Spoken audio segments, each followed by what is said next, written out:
eta laranak, bai, eta sozializazioen kokia. Egin gabe ezagutzen zuen gure elkarria, zer egin dugu, labor ezateko giza eskubideen defentsa gabiltza, baikuria eta salaketa egiten dugu, eta beste arritikan gure proiektuak eta egiten ditugu lanak ere bai, migrazioekin lotuta sensibilizatzeko lanak dira gehiagoak. Eta horretako proiektuak eta bizilagunak proiektuak, bosgarren urtea da urtean ospatuko dugu bertako eta jatorri ezberdineko familien artean diren bazkariak, eta izango dira azarro amarillo bazkaltzeko orduan.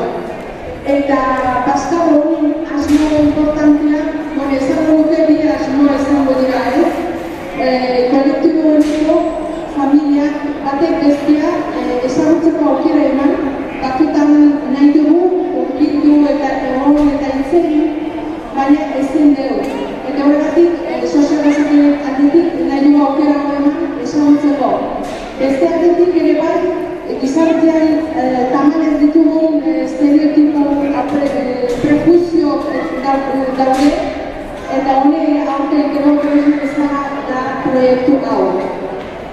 Urtero ezan ospatzen dugu, duela 5 urte, eta urtero gehitzen dugu, Gipuzkoa mailan eta Bizkaia eta Araban famil asko.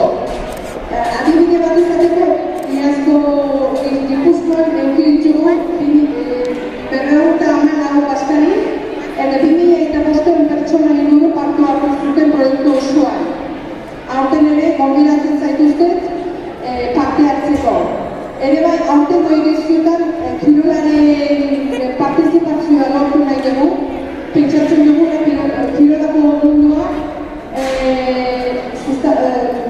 sortzen du gune asko, elkarbizitzarako, elkarganatzako, baina ere bai, emigrazio taldentzako gune batzutan diskriminatuta izaten dira.